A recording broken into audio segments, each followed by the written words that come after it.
धोनी गोयनका, फिर केएल राहुल गोयनका और अब क्या ऋषभ पंत और गोयनका।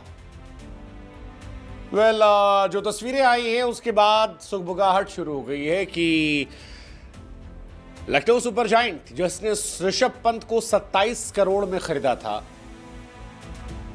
अब क्या वो अपना पेशेंस खो रही है। Rishabh Pant undoubtedly one of the most talented player in Indian cricket. बीते साल एक्सीडेंट के बाद जब लौटे तो कमाल की परफॉर्मेंस थी, जबरदस्त बल्लेबाजी थी, लेकिन इस बार जब 27 करोड़ रुपए की रकम में उन्हें लिया गया तो फिर उम्मीदें अपार थी। वो उम्मीदें ना कप्तान के तौर पर निकल रही हैं, ना उम्मीदें प्लेयर के तौर पर निकल रही हैं, और इसीलिए सवाल उठ रहा है कि ऋषभ पंत का गोयनका साहब के साथ क्या कोई कांड हो सकता है। तीनों मैच में ऋषभ खास काम नहीं कर पाए, उनके फैसलों ने सवाल उठाया। सोशल मीडिया पर उनको लेकर बहुत सारी चर्चा हो रही है, खासतौर पर पंजाब किंग्स के साथ हार के बाद कुछ तस्वीरें वायरल हुई जिसमें संजीव गोयनका ऋषभ पंत के साथ बातचीत करते नजर आए। ये पुराने दिनों की याद ताज़ा करी थी, वही यादें जो केएल राहुल के साथ हुई थी। आप याद कीजिए, हैदराबाद से लखनऊ की हार हुई थी और उसके बाद संजीव गोयनका। इस बार पंजाब से ऋषभ पंत की हार के बाद चर्चाएं तेज हो गई, बहुत सारा चर्चा।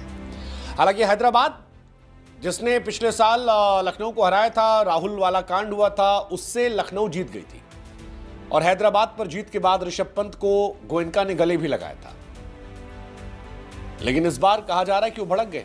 संजीव गोयनका की टीम के कैप्टन से सवाल पूछने गया थे, पहले भी उन्होंने धोनी के साथ ये किया था। धोनी के साथ काफी बड़ा कांड हुआ था जब धोनी सीएसके के बैन होने के बाद एक टीम में गए थे।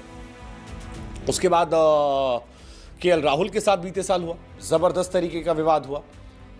अब पंत को भी सीजन के पहले मैच में दिल्ली कैपिटल्स से हार के बाद वैसे ही असहज स्थिति में देखा गया। ऋषभ पंत जो हैदराबाद वाले मैच के बाद गले लग रहे थे, लेकिन पंजाब वाले मैच के बाद चुपचाप खड़े थे। वजह भी है, ऋषभ पंत दिल्ली के सामने 6 बॉल पर 0 बनाते हैं। पहला मैच था, लोगों ने फिर भी कहा।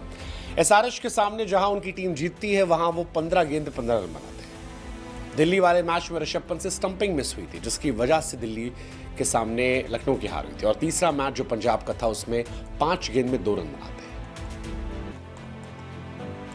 सारे सवाल यहीं से उठ रहे हैं कि क्या ऋषभ पंत कैप्टन के तौर पर, कीपर के तौर पर, प्लेयर के तौर पर 27 करोड़ को जस्टिफाई कर रहे हैं। क्योंकि ऋषभ पंत ने अगर मोहित शर्मा की स्टंपिंग की होती तो मैच खत्म था।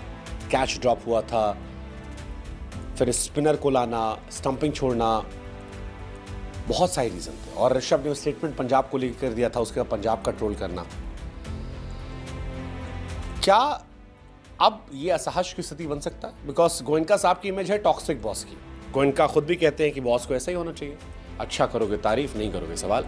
गोयनका उन लोगों में से नहीं है जो जाने देंगे, वो हर एक रन का, हर एक करोड़ का हिसाब लेते हैं। और इसीलिए सवाल है कि क्या पहले धोनी, फिर राहुल और अब ऋषभ पंत? ये सवाल बहुत इंपॉर्टेंट है। लखनऊ की जीत पर यह निर्भर करता है। अगर अगले 2-3 मैचेस में लखनऊ की हार होती है तो फिर ये सवाल जो उठ रहा है ये काफी ज्यादा चर्चा के केंद्र में रहेगा।